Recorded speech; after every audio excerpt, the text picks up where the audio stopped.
Next వచ్చేసి previous క్లాస్లో అయితే మనం కొన్ని స్తూపాలు ఎక్కడెక్కడ ఉన్నాయి ప్రాచీనమైనవి భారతదేశంలో కానీ ప్రపంచంలో కానీ చెప్పుకున్నాం కదా. సో నెక్స్ట్ వచ్చేసి భారతదేశంలో అతి ప్రాచీనమైన స్తూపం ఎక్కడ ఉంది అని అంటే పిప్రవాహ.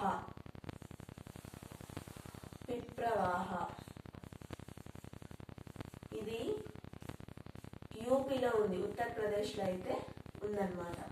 తర్వాత దక్షిణ భారతదేశంలో అతి ప్రాచీనమైన స్తూపం ఎక్కడ ఉంది అని అంటే బట్టిప్రోలు.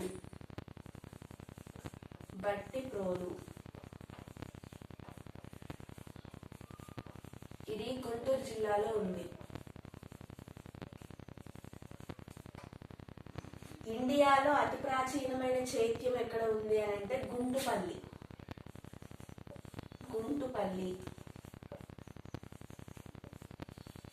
ఇది వెస్ట్ గోదావరి డిస్ట్రిక్ట్, పశ్చిమ గోదావరి జిల్లాలో అయితే ఉందన్నమాట. తెలంగాణలో వచ్చేసి అతిపెద్ద స్తూపం ఎక్కడ ఉంది అని అంటే నేలకొండపల్లి, ఖమ్మం దగ్గర ఉందన్నమాట.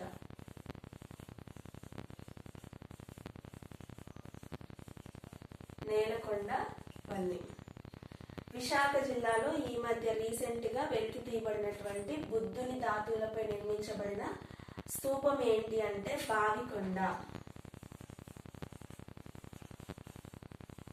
బావికొండ. ఇవైతే మన భారతదేశంలో అలాగే దక్షిణ భారతదేశంలో ఉన్నటువంటి స్తూపాలు, చైత్యాలు.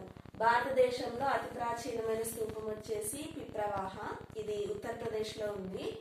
దక్షిణ భారతదేశంలో అతి ప్రాచీనమైన స్తూపం వచ్చేసి బట్టిప్రోలు, గుంటూరు జిల్లాలో అయితే ఉంది. ఇండియాలో అతి ప్రాచీనమైన చైత్యం ఏంటి అంటే గుంటుపల్లి, ఇది వెస్ట్ గోదావరి డిస్టిక్, పశ్చిమ గోదావరి జిల్లాలో అయితే ఉంది.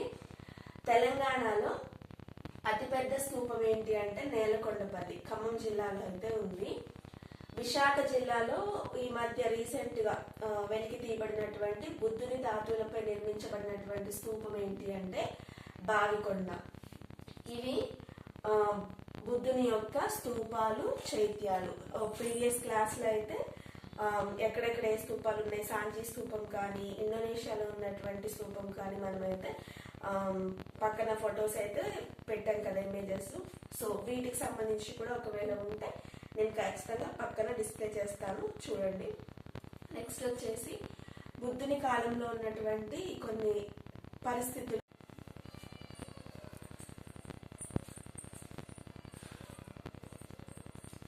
తర్వాత ఈ క్రీస్తు పూర్వం 6వ శతాబ్దంలో కొన్ని రాజకీయ పరిస్థితులు అయితే ఏర్పడ్డాయన్నమాట. క్రీస్తు పూర్వం 6వ శతాబ్దం నాటికి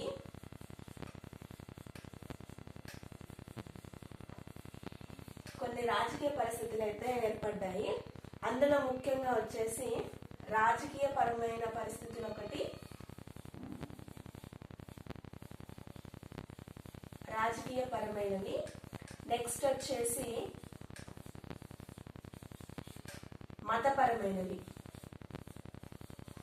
మతపరమైన పరిస్థితులు అయితే ఏర్పడ్డాయి అన్నమాట. క్రీస్తు పూర్వం 6వ శతాబ్దం నాటికి కొన్ని పరిస్థితులు అంటే రాజకీయ పరిస్థితులు అయితే ఏర్పడడం జరిగింది. అందులో వచ్చేసి ఒకటి రాజకీయ పరమైన పరిస్థితులు అయితే, ఇంకొకటి వచ్చేసి మతపరమైన పరిస్థితులు అయితే ఏర్పడడం జరిగింది. అయితే ఈ క్రీస్తు పూర్వం 6వ శతాబ్దం నాటికి ఇనుము వాడకం అనేది బాగా పెరగడం వల్ల 16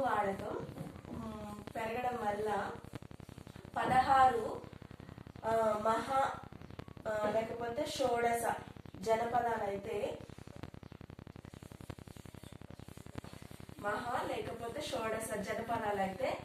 ఏర్పడడం జరిగింది. షోడశ జనపదాలు ఏర్పడడం జరిగింది. ఎన్ని అనంటే 16. ఈ 16 మహాజన పదాలు ఏర్పడడం వల్ల ఎందుకు ఏర్పడ్డాయి 16 అని అంటే ఇనుము వాడకం పెరగడం స్టార్ట్ అయింది. ఇలా ఇనుము వాడకం పెరగడం అంటే ఐరన్ యూజ్ చేయడం అనేది ఎక్కువగా స్టార్ట్ అయింది అనమాట.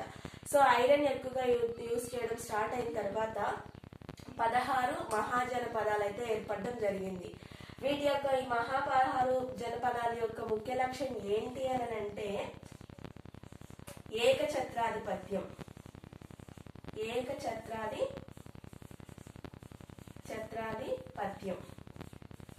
ఏకఛత్రాధిపత్యం స్థాపన చేయాలి, ఏకఛత్రాధిపత్యంలోనే ఉండాలి ఈ ప్రపంచం అనేది అని వాటి యొక్క ముఖ్య లక్ష్యం అయితే అయిందనమాట. అయితే ఈ మహాజనపదాలు అంగుత్తర నికాయ అనే బౌద్ధ మత గ్రంథంలో అయితే 16 రాజ్యాల గురించి లిఖించడం జరిగింది. ఈ బౌద్ధ మత గ్రంథం పేరు వచ్చేసి అంగుత్తర నికాయ అనే బౌద్ధ మత గ్రంథం ఏదైతే ఉందో ఆ బౌద్ధ గ్రంథంలో అయితే లిఖించడం జరిగింది. దేని గురించి అని అంటే ఈ 16 రాజ్యాల గురించి లిఖించడం జరిగింది. 16 మహాజనపదాలు అంటే 16 రాజ్యాలని అర్థం. ఈ 16 రాజ్యాల గురించి ఏ గ్రంథంలో లిఖించబడి ఉంది అని అంటే అంగుత్తర నికాయ అనే బౌద్ధ మత గ్రంథంలో ఈ 16 రాజ్యాల గురించి అయితే లిఖించడం జరిగింది. మరి ఈ 16 రాజ్యాల యొక్క లక్ష్యము ఏకఛత్రాధిపత్యం అని చెప్పుకున్నాం కదా. అయితే ఈ 16 రాజ్యాలలో 14 రాజ్యాలు వంశపారంపర్యంగా ఉన్నటువంటి అధికారం అయితే 2 మాత్రం పారంపర్యమైన అధికారాలు అయితే కాదు. ఆ 2 వచ్చేసి గణరాజ్యాలు అంటారు. ఆ 2 వచ్చేసి ఒకటి వజ్జి, ఇంకొకటి మల్ల. ఈ వజ్జి మల్ల అనే ఈ 2 రాజ్యాలు మాత్రమే గణరాజ్యాలుగా అయితే చెప్పారు. మిగతా 14 రాజ్యాలు కూడా వంశపారంపర్యంగా ఏదైతే అధికారం వస్తుందో ఆ అధికారంతోనే అవి చలామణి అయ్యాయి. ఈ వజ్జి మల్ల అనే ఈ 2 మాత్రం వంశపారంపర్యమైనటువంటి అధికారం అయితే రాలేదు. ఇవి గణరాజ్యాలుగా పిలువబడ్డాయి. 14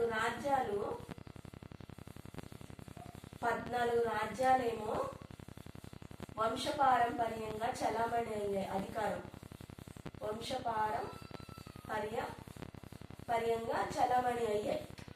కానీ మిగతా 2 రాజ్యాలు మాత్రం గణరాజ్యాలుగా ఉండిపోయినాయి.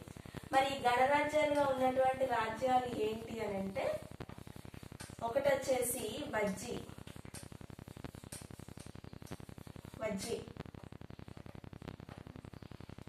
రెండోది వచ్చేసి మల్ల.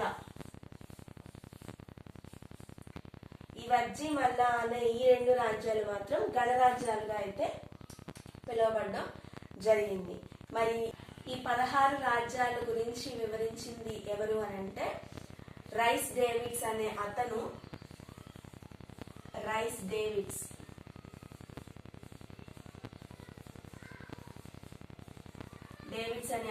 ఈ 16 రాజ్యాల గురించి వివరించాడనమాట. ఈ 16 మహాషోడశ జనపదాలు ఏంటంటే అస్మక, మగధ, కాశీ, కోసల, ఇవన్నీ వజ్జి, మల్ల ఇవన్నీ కూడా 16 మహాజనపదాలు. వాటి గురించి అయితే ఈ రైస్ డేవిడ్స్ అనే వ్యక్తి 16 రాజ్యాల గురించి అయితే వివరించడం జరిగింది. అయితే ఈ 16 రాజ్యాలు కూడా ఏకఛత్రాధిపత్యం గురించి పోటీ పడేవన్నమాట. ప్రతి యుద్ధంలో పోటీ పడేవి.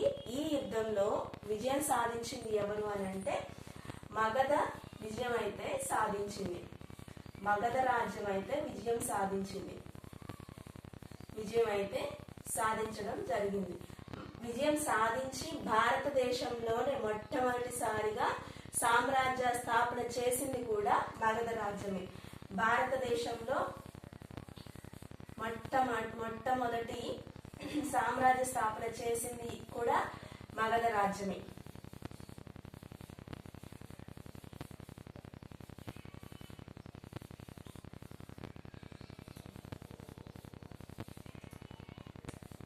సామ్రాజ్య స్థాపన చేసింది కూడా మగధ రాజ్యమే. అయితే మరి మగధ రాజ్యానికి ఎందుకు ఈ విజయం సాధించడానికి గల కారణాలు ఏంటి అని తెలుసుకున్నట్లయితే ఫస్ట్ వచ్చేసి మగధ చుట్టూ మగధలో ఉన్నటువంటి గంగా నదికి ఉపనదులైనటువంటి గండక్ కానీ, గండక్, శ్రోణ్,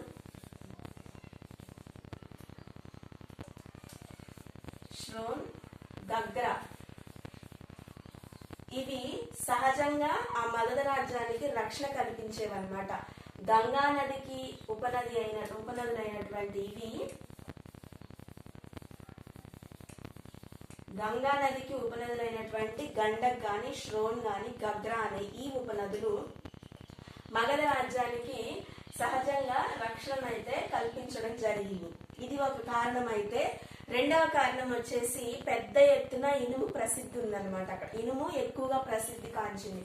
నెక్స్ట్ వచ్చేసి ఇనుము ప్రసిద్ధి అంటే ఇనుము ఎక్కువగా ఉందన్నమాట, ఇనుము ప్రసిద్ధి. నెక్స్ట్ వచ్చి ఏనుగులు పెద్ద ఎత్తున కలవు. అక్కడ మగధ రాజ్యంలో ఉన్నటువంటి ఇంకొక ప్లస్ పాయింట్ ఏంటంటే ఏనుగులు ఎక్కువగా ఉంది అన్నమాట. ఏనుగులు ఎక్కువగా ఉండటము, ఇనుము ప్రసిద్ధిగా ఉండటము, సహజంగా మగధను రక్షించడానికి గంగా నదికి ఉపనదులైనటువంటి గండకు, శ్రోను, గగ్ర ఇవి ఈ మగధను చుట్టూ వీటికి రక్షణ ఎక్కువగా కల్పించడం జరిగింది. అయితే మగధను పూర్వము పురాణాల ప్రకారం పాలించింది ఎవరు, ఏ వంశము అని అంటే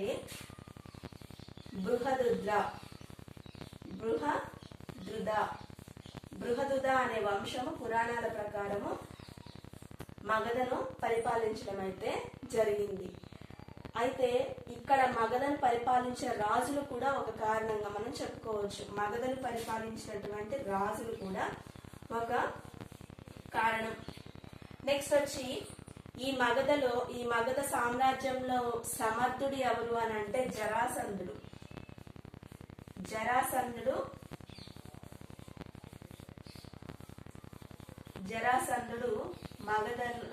మగధ రాజ్యంలో ఉన్న రాజులందరిలో కూడా జరాసంధుడు అనే అతను సమర్థుడు.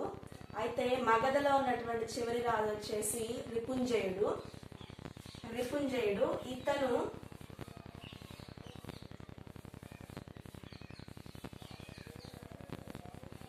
ఇతనిని ఎవరు అంటే ఓడించారు, ఏ వంశం ఓడించింది అంటే హర్యాంక వంశం అయితే ఓడించడం జరిగింది.